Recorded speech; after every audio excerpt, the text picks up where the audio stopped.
السلام علیکم ورحمۃ اللہ وبرکاتہ، نحمده ونصلی علی رسولہ الکریم، اما بعد فاعوذ باللہ من الشیطان الرجیم، بسم اللہ الرحمن الرحیم، رب اشرح لی صدری ویسر لی امری واحلل عقدۃ من لسانی یفقہوا قولی۔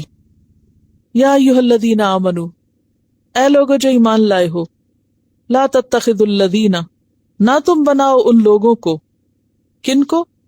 الذین اتخذوا دینکم ہزوا ولعبا، جنہوں نے تمہارے دین کو کھیل تماشا بنا دیا ہے، ان سے دوستی نہ کرو۔ لا تتخذوا، نہ بناؤ، یعنی کیا نہ بناؤ؟ دوست نہ بناؤ، یہ مراد ہے۔ کن کو؟ الذین اتخذوا، جنہوں نے بنا لیا، دینکم، تمہارے دین کو، کیا بنا لیا؟ ہزوا، مذاق کی جگہ، ولعبا، اور کھیل۔ دین کو کھیل بنانے سے مراد کیا ہے؟ دین سے مراد یہاں پورا دین نہیں، دین کا کوئی بھی شعار یا دین کا کوئی عمل، کیونکہ دین کا لفظ قرآن پاک میں عمل کے معنوں میں بھی استعمال ہوتا ہے۔ جب ہم کہتے ہیں نا لکم دینکم ولی دین، تو یہاں دین کا معنی کیا ہے؟ عمل، تمہارے لیے تمہارا عمل، میرے لیے میرا عمل۔ تو دین جو ہے قرآن پاک میں کئی معنوں میں استعمال ہوتا ہے، جن میں سے ایک معنی عمل بھی ہے۔ تو جنہوں نے تمہارے دین کو، یعنی دین کے جو کام ہیں، دینی کام، یہ مراد ہے۔ دینکم سے مراد کیا ہے؟ دینی کام یا دینی شاعر، ان کو کیا بنا لیا ہے؟ ہزوا ولعبا۔ ہزوا استہزاء، پیچھے پڑ چکے ہیں۔ کب آتا ہے ہزوا کا لفظ؟ اللہ یستہزئ بہم۔ اور لعب، لعب کس کو کہتے ہیں؟ کھیل تماشا، یلعبون، اس سے آتا ہے۔ اور کھیل بنا لیا ہے، یعنی کسی چیز کو کھیل بنانا سے مراد کیا ہوتی ہے؟ نان سیریس ہونا اس کے بارے میں۔ من الذین، ان لوگوں میں سے، اوتوا الکتاب، جو کتاب دیے گئے، یعنی اہل کتاب میں سے وہ لوگ جنہوں نے تمہارے دین کو کھیل تماشا بنا لیا، تم کیا نہ کرو؟ ان کو اپنا دوست نہ بناؤ۔ اور یہاں اوتوا الکتاب من قبلکم، تم سے پہلے جنہیں کتاب دی گئی تھی، کون ہے وہ؟ یہود و نصارہ۔ والکفار، اور سب کافروں کو۔ اولیاء، دلی دوست، اولیاء ولی کی جمع، یعنی جس کے قریب ہوتا ہے انسان۔ واتقوا اللہ، اور اللہ سے ڈرو، ان کنتم مومنین، اگر تم مومن ہو۔ تو تقوی کس کا تقاضا ہے؟ ایمان کا تقاضا، تمہارے ایمان کا تقاضا ہے کہ تم اللہ سے ڈرو۔ اگر تم اپنے ایمان میں سچے ہو تو تم اللہ سے ضرور ڈرو گے۔ یعنی ایک بہت دھمکی کے انداز میں کہا جا رہا ہے، اگر مومن ہو تو اللہ سے ڈرو، اور اللہ سے ڈرتے ہو تو یہ کام چھوڑ دو۔ کون سا؟ ایسے لوگوں کی دوستی جو تمہارے دین کا کھیل تماشا بنائیں، تمہارے دین کا مذاق اڑائیں۔ کیوں؟ وجہ کیا ہے؟ ایسے لوگوں سے دوستی کیوں منع ہے؟ وہی وجہ آ گئی سامنے کہ اس طرح وہ تمہیں تمہارے دین سے پھیر دیں گے۔ دین سے پھیرنے کا یہ ایک ڈھنگ ہے نا، یا دین سے پھیرنے کا ایک طریقہ ہے۔ عام روزمرہ زندگی میں بھی آپ دیکھیے کہ جب آپ کسی کو کسی کام سے ہٹانا چاہتے ہیں تو آپ کیا کرتے ہیں؟ اس چیز کو امپورٹنس نہیں دیتے، اس کا بعض اوقات مذاق اڑا کے اس کو دوسرے کی نگاہ میں کم کر دیتے۔ مذاق کب ہوتا ہے؟ کس چیز کا ہوتا ہے؟ جس کی اہمیت نہیں ہوتی یا اس کی اہمیت کم کرنا مقصود ہوتا ہے۔ جن چیزوں کی ہماری نگاہوں میں اہمیت ہوتی، ہم ان کا کبھی مذاق نہیں اڑاتے، اڑا سکتے ہی نہیں۔ کبھی کوئی اپنی ماں کا مذاق اڑاتا ہے؟ باپ کا؟ کیوں؟ وجہ؟ ہاں، آپ دیکھیں بگڑے سے بگڑے ہوئے بچے بھی ماں باپ کا مذاق نہیں اڑاتے۔ کیوں؟ یعنی اتنا ان کو پتا ہے کہ یہ احترام کی جگہ ہے۔ تو جس چیز کا بھی انسان احترام کرتا ہے اس کا مذاق نہیں اڑا سکتا، اڑا ہی نہیں سکتا۔ کسی بھی چیز کا مذاق اڑانا یہ معنی رکھتا ہے کہ آپ کے نزدیک اس چیز کی کوئی اہمیت نہیں۔ ہزوا کا لفظ حضرت موسیٰ اور بنی اسرائیل کے واقعے میں بھی آیا تھا، جب موسیٰ علیہ السلام نے بنی اسرائیل سے کہا تھا کہ ان اللہ یأمرکم ان تذبحوا بقرہ قالوا اتتخذنا ہزوا، تم ہمارا مذاق بناتے ہو، ہم سے مذاق کرتے ہو کہ ہم گائے ذبح کریں۔ تو ایسا حکم دیا جانا انہوں نے مذاق سمجھا کہ تم گائے کی قدر و قیمت گھٹا رہے ہو۔ تو خلاصہ کیا ہے؟ کیا سبق ملا اس آیت سے؟ کیا سیکھا آپ نے؟ اگر مومن ہو تو اللہ کا تقوی اختیار کرو. اور تقوی کیا تقاضا کرتا ہے؟ کہ ایسے لوگوں کی دوستی چھوڑ دیں، ایسے لوگوں کے ساتھ ملنا جلنا چھوڑ دیں جو کیا کریں؟ دین کا مذاق اڑائیں، تمہارے دین کے کسی عمل کا مذاق اڑائیں، خواہ وہ نماز ہو، خواہ وہ حج ہو، خواہ زکوٰۃ ہو، خواہ کوئی اللہ کی آیت ہو یا حکم ہو یا جنت ہو یا دوزخ ہو. آپ کو معلوم ہے کہ کئی لوگ اور کچھ نہیں، جنت دوزخ حوروں کا مذاق اڑاتے رہتے ہیں. ایسی محفلوں میں بیٹھنے سے بھی منع کیا گیا کہ جہاں پر دینی شاعر کا مذاق اڑایا جا رہا ہو. اور کیا سبق ملتا ہے یہاں سے؟ اس میں ایک چیز بڑی دلچسپ مجھے نظر آتی ہے، وہ یہ ہے کہ اہل کتاب مذاق اڑا رہے ہیں. اہل کتاب کون ہوتا ہے؟ کتاب والے. کتاب والا کون ہوتا ہے؟ علم والے، پڑھے لکھے لوگ. حیرت کی بات ہے نا، یعنی قرآن کے جو انداز ہے وہ بہت حیران کن ہوتے ہیں بعض اوقات، کیونکہ بعض اوقات جاہل لوگ مذاق اڑاتے ہیں نا کسی چیز کا، جہالت کی وجہ سے. جیسے منافقین تھے، تو منافقین کو کیا کہا گیا؟ منافقین کے بارے میں آتا ہے نا کہ وہ کیا کہتے؟ انما نحن مستہزئون اللہ یستہزئ بہم. تو وہ سفہاء تھے، الا انہم هم السفہاء، تو اس وجہ سے یہ کام کرتے تھے. تو بعض اوقات ایک شخص جس کی عقل کم ہوتی، سفاہت کی وجہ کیا ہوتی؟ کم علمی، کم عقلی. کبھی علم نہیں ہوتا یا کبھی عقل نہیں ہوتی تو انسان بےہودہ قسم کے مذاق کرتا ہے. کیونکہ جو سمجھدار ہوتا ہے نا وہ مذاق کرتا ہے لیکن مذاق اڑاتا نہیں ہے، یعنی اس کی زبان سے بےہودہ کلمات نہیں نکلتے کسی مذاق میں بھی. وہ کسی انسان یا کسی شخصیت کا مذاق نہیں اڑا سکتا. اس کے گفتگو میں مزاح ضرور ہو سکتا ہے لیکن مذاق اڑانا غیر سنجیدہ ناسمجھ لوگوں کا کام ہے. اچھا، اب آپ دیکھیے کہ چلیں ان پڑھ نہ سمجھ لوگ مذاق اڑائیں، لیکن بعض اوقات آپ نے دیکھا ہوگا ہائیلی کوالیفائڈ لوگ دنیاوی اعتبار سے مسلمانوں کے اندر سے اسلام کا مذاق اڑا رہے ہوتے ہیں. ہوتا نہیں ہے؟ کہیں نہ کہیں کسی نہ کسی کو ضرور ایسا تجربہ ہوا ہوگا. بلکہ جاہل کچھ کم اڑاتے ہیں، پڑھے لکھے لوگ زیادہ اڑاتے ہیں. ایک اس کی وجہ حسد بھی ہو سکتی ہے کہ کسی اور کو کامیاب نہیں دیکھ سکتے یا کسی کو آگے نہیں دیکھ سکتے تو اس کو پھر مذاق کر کے کم کرنا اپنے سے، یہ وجوہات ہو سکتی. لیکن یہاں جو نقطہ قابل غور ہے وہ کیا ہے؟ من الذین اوتوا الکتاب، کتاب والے لوگ مذاق اڑا رہے، پڑھے لکھے لوگ، جاننے والے لوگ. تو ان کو تو مذاق ویسے ہی نہیں سجتا. تو یہ بھی کوئی نئے دور کی بات نہیں ہے، ہر دور میں ایسے لوگ رہے ہیں جو پڑھ لکھ کے دین کا مذاق اڑائیں. بعضوں کا حدیث کا مذاق اڑاتے ہیں، بہت سی چیزوں کا. اور خاص طور پر وَإِذَا نَادَيْتُمْ إِلَى الصَّلَاةِ، جب تم پکارتے ہو نماز کی طرف. نادیتم ندا سے یعنی آذان کی طرف اشارہ ہے. جب تم نماز کے لیے بلاتے ہو دن میں 5 دفعہ آذان کے لیے، یعنی آذان ہوتی ہے تو آذان ہو تو کیا کرنا چاہیے؟ جواب دینا چاہیے نا. آذان کا جواب ہوتا ہے نا جی. تو وہ لوگ کیا کرتے ہیں؟ جواب دینے کی بجائے اتخذوها ہزوا ولعبا، اذان کا مذاق اڑانے لگتے ہیں، اس کو کھیل تماشا بنا لیتے ہیں.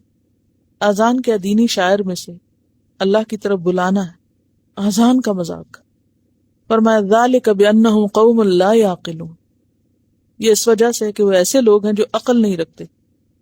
نہیں، ایسے لوگ بعض اوقات پڑھے لکھے ہوتے ہیں، بڑی عقل رکھتے ہیں. تو یہاں عقل سے مراد کون سی عقل ہے جو ان کے اندر نہیں ہے؟ دین کی سمجھ والی عقل. ورنہ دنیاوی اعتبار سے بہت ذہین و فتین لوگ بھی ہوتے ہیں، وہ جینیس بھی ہوتے ہیں، لیکن دین کا شعور نہ ہونے کی وجہ سے، اللہ کی معرفت نہ ہونے کی وجہ سے، اور اللہ کے حکم کی ویلیو پتہ نہ ہونے کی وجہ سے کہ وَمَنْ أَحْسَنُ مِنَ اللَّهِ حُكْمًا لِقَوْمٍ يُوقِنُونَ، اس صفت سے خالی ہونے کی وجہ سے وہ یہ کام کرتے ہیں. دیکھیں عقل جو ہے نا وہ 2 طرح کی ہوتی ہے. ایک ہوتی ہے عقل ادراک اور ایک ہوتی ہے عقل ارشاد. کون کون سی ہوتی ہے؟ عقل ادراک اور ایک عقل ارشاد. عقل ادراک ہوتی ہے کسی چیز کو دیکھنا اور اس کے بارے میں جان لینا. مثلا کچھ لوگوں کی عقل بہت کام کرتی کہ فلاں نے جو کپڑا پہنا ہوا ہے نا اس کی یہ قیمت ہے، یہ فلاں قسم کا ڈیزائن ہے، یہ اس ویلیو کا ہے، فلاں بوتیک کا ہے، اس کی سوئنگ ایسی ہے، اس کا ڈیزائن ایسا ہے، اس کی کٹنگ ایسی. دور سے دیکھ کے پہچان جائیں گے کہ دوسرے نے کس قیمت اور کس کوالٹی کا کپڑا پہنا ہوا، کہاں کا اور کس اسٹور کا اور کس برانڈ کا اور کس ڈیزائنر کا اور کیا. لیکن اگر ان کو یہ کہنا کہ ذرا نماز سناؤ تو نہیں پتا ہوگا. یہ پوچھو کہ ایمان کا مطلب کیا ہے، ایمان جو لائے ہوئے ایمان کا مطلب ہی بتا دو، کچھ خبر نہیں ہوگی. تو یہ عقل ادراک تو رکھتے ہیں. ادراک کیا ہوتا ہے؟ پرسپشن، پرسیو کرنا، مختلف چیزوں کو پہچاننا. کسی نے اگر انگوٹھی پہنی ہے تو فوراً بتا دیں کہ کس قیمت کا، کتنے کیرٹ کا ہیرا ہے. گولڈ کو دیکھ کے پہچان جائیں گے کہ کیا ویلیو اس کی. دنیاوی چیزوں کے معاملے میں خوب خبر رکھتے ہیں، لیکن دین کے معاملے میں کچھ سمجھ نہیں، لہذا دین کا مذاق اڑاتے ہیں. انسان ہمیشہ کس چیز کا مذاق اڑاتا ہے؟ جس کی وہ ویلیو نہ سمجھتا ہو، جس کی قیمت نہ پتا ہو اس کو. کیونکہ جس چیز کی اہمیت اس کے دل میں ہوتی ہے اس کا کبھی بھی مذاق نہیں اڑا سکتا. تو یہ ناسمجھ لوگ اذان کا مذاق اڑاتے ہیں. بعض لوگ شاید اذان کا مذاق تو نہیں اڑاتے، لیکن اذان پہ بڑبڑاتے ضرور ہیں. تو پھر ہو گئی اذان، پھر شور ہو گیا. اور یہاں تو خیر باہر اذان نہیں ہوتی، لیکن جن ملکوں میں اذان یا اذانیں ہوتی ہیں، تو اب ماڈرن ٹرینڈ کیا ہے کہ مسجد کے قریب نہ گھر خریدو. مسلمانوں کے اندر ایسے لوگ صبح کے وقت ڈسٹرب کرتے ہیں. یعنی باقاعدہ پراپرٹی ڈیلر سے جن کے ذریعے گھر خریدتے ہیں ان کو کہتے ہیں کہ گھر دیکھو ہمارے لیے مگر مسجد کے قریب نہ ہو، کیونکہ وہ اذان کی آواز ان کو اچھی نہیں لگتی. آپ کو معلوم ہے اذان کی آواز کس کو اچھی نہیں لگتی؟ شیطان کو. آپ نے نماز نبی میں پڑھا نا کہ وہ بھاگنے لگتا ہے، اذان سے بھاگتا ہے. تو یہ لوگ جو ایک طرف اپنے اسلام کا اظہار کریں اور دوسری طرف اذان سے چڑھیں اور اذان سے بھاگیں اور اذان کا مذاق اڑائیں، تو پھر ان کی عقل ہی ماری گئی. آپ دیکھیے کہ نماز کی اپنی ویلیو ہے، لیکن اذان کی ویلیو کچھ کم نہیں ہے ہمارے دین میں. کیوں؟ اس لیے کہ وہ اللہ کی طرف یا نماز کی طرف پکار ہے، وہ آغاز ہے نماز کا. اسی لیے قیامت کے دن جو مؤذن ہوں گے، اذان دینے والے، ان کی گردنیں سب سے لمبی ہوں گی، اونچی ہوں گی. اور اسی لیے علماء کی اکثریت یہ کہتی ہے کہ مؤذن کا مرتبہ امام سے بھی بڑا ہے. ہمارے معاشرے میں مؤذن کیا چیز ہے؟ کوئی اس کی عزت ویلیو وقت نہیں. لیکن اسلامکلی یعنی ایک امام ہے نا، نماز پڑھا رہا ہے امام، وہ بھی بڑا اچھا کام کر رہا ہے.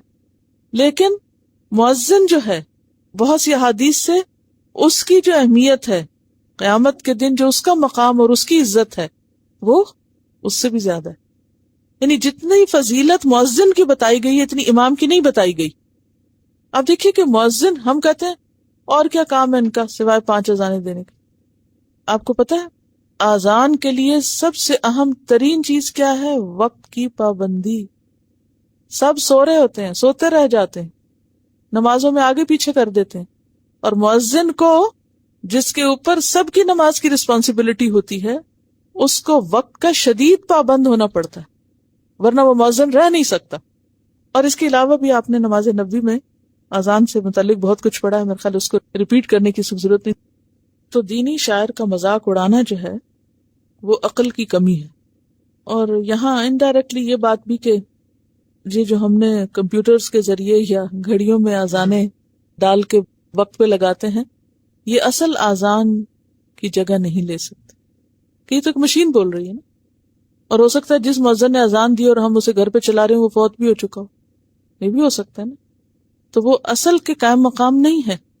اس لیے کوشش کرنی چاہیے کہ اصل کا اہتمام ہو. وہ گھر میں چھوٹے لڑکے بھی ہوں تو بھی ان کو انکریج کرنا چاہیے کہ نماز کے وقت اذان دیں، تاکہ ایک لائیو اذان ہو. اور خصوصاً ان ملکوں میں جہاں دور دور بھی سنائی نہیں دیتی، اور کبھی کبھی مسجد اذان سے پہلے جانا چاہیے تاکہ اذان سن سکیں، کیونکہ اتنی فضیلت ہے کہ اذان سن کر جو جواب دے گا اس کی دعا قبول ہوگی، اس وقت کی دعا رد نہیں ہوتی. عقل ارشاد یعنی سمجھ، رشد سے، رشد سمجھ بوجھ کو کہتے ہیں نا. عقل ارشاد کون سی سمجھ؟ یعنی ان کی دین کی سمجھ نہیں ہوتی. عورت اذان نہیں دے سکتی، گھر کے اندر بھی نہیں، کوئی روایت ہی نہیں، کیونکہ حضرت ام برقہ جو تھی ان کو نبی صلی اللہ علیہ وسلم نے امام مقرر کیا تھا کہ اپنے گھر والوں کو امامت کرائیں، لیکن مؤذن الگ مقرر کیا تھا. اقامہ کہہ سکتے ہیں گھر کے اندر، وہ تو نماز کا حصہ ہے. اب آپ پھر کہیں کہ یہ تو بہت ہی ڈسکریمنیشن ہے کہ عورت کو اتنے بڑے فضل سے محروم کر دیا گیا. عورت خود نہ اذان دے، کئیوں کا تیار کر دے اذان دینے کے لیے، اس کی یہ کنٹریبیوشن کم ہے. اور دیکھیے کہ اگر عورت کو مؤذن مقرر کیا جاتا، آپ میں سے کتنے لوگ ہیں جو اذان ہوتے ہی اٹھ کے نماز پڑھتے ہوں؟ 5 وقت کی نا، ہوتے ہی اٹھ جائیں اور نماز. ہم ٹال مٹول کرتے اچھا یہ کام کر لیں، وہ رو رہا ہے، وہ اس کو یہ چاہیے، اس کو یہ چاہیے، یہ کھانا رکھ دیں، وہ کر دیں، وہ کر دیں، دیر کر ہی دیتے ہیں کچھ نہ کچھ کرتے. تو اگر گھر سے ہر وقت نکل کر جا کے کہیں اذان دینی پڑتی، یہ عورتوں کے بس کی بات نہیں. یہ باعث ہونے کی بات نہیں، ہر ایک کا کام مختلف ہے. قل یا اہل الکتاب، اے اہل کتاب. کس سے خطاب قل کہہ کے؟ نبی صلی اللہ علیہ وسلم. آپ کہہ دیجئے، بتا دیجئے کس کو؟ اہل کتاب کو. اے اہل کتاب، یہود و نصارہ سے خطاب.